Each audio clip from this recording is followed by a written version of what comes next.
as her ancestor reported beheaded for treason during Henry VIII's reign, a royal fallout with fatal consequences. Did you know that the first Baron Hussey of Sleaford is an ancestor of Meghan Markle? This is the story of how Prince Harry's wife's family spans to a Lincolnshire Lord, who was beheaded for alleged treason against King Henry VIII. This investigation also inadvertently exposed Meghan's lie about her origins of being 43% Nigerian as complete bullshit, a blatant lie. There is no possible way that she's that much Nigerian. If she'd said that her West African DNA was made up with 43% Nigerian, that would be believable. Saying she's a total of 43% Nigerian implies her mother is almost 100% Nigerian. That's just not a thing with African Americans. They're a mix of a variety of African people, Western European, and Indigenous American.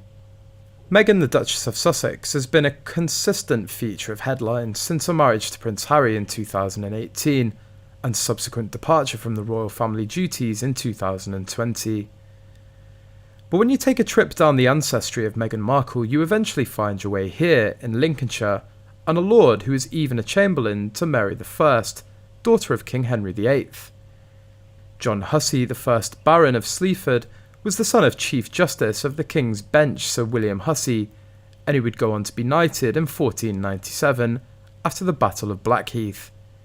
Hussey's great-great-grandson was Captain Christopher Hussey, who's significant in this story as he left England in the 1650s to become a founding father of Nantucket, an island off Cape Cod, Massachusetts in the United States of America. 10 generations down that family line and we find Thomas Markle, the father of 41-year-old Meghan, who first became famous for her acting role on Suits, before engaging in a romance and eventual marriage with Prince Harry. Lord Hussey was named as a bodyguard for Henry VIII, and his stock grew from then on as he became Master of Lyfield Forest in Rutland in 1505, and became an MP as Knight of the Shire for Lincolnshire in 1523.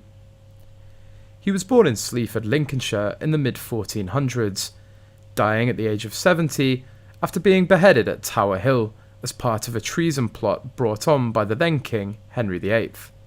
Henry VIII appointed him as Lord Hussey of Sleaford in 1529 and even invited him to the christening of Queen Elizabeth I in 1533, but 3 years later he was at the helm of an alleged conspiracy to dethrone the king. Lord Hussey was implicated in the Pilgrimage of Grace in 1536, a rebellion accused of attempting to overthrow the king and change laws. It's a charge he consistently denied. Despite his denial, he was executed alongside his cousin Thomas Darcy after being found guilty by the House of Lords. It's believed that these charges may have been levied due to Hussey's sympathies with the Catholic faith.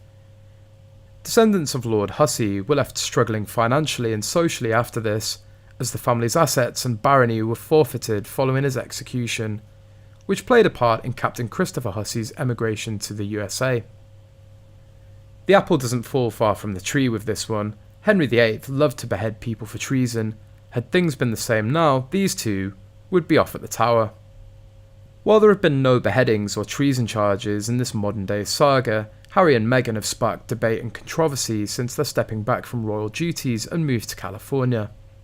Meghan Markle's family tree shows that her story isn't the first royal drama to descend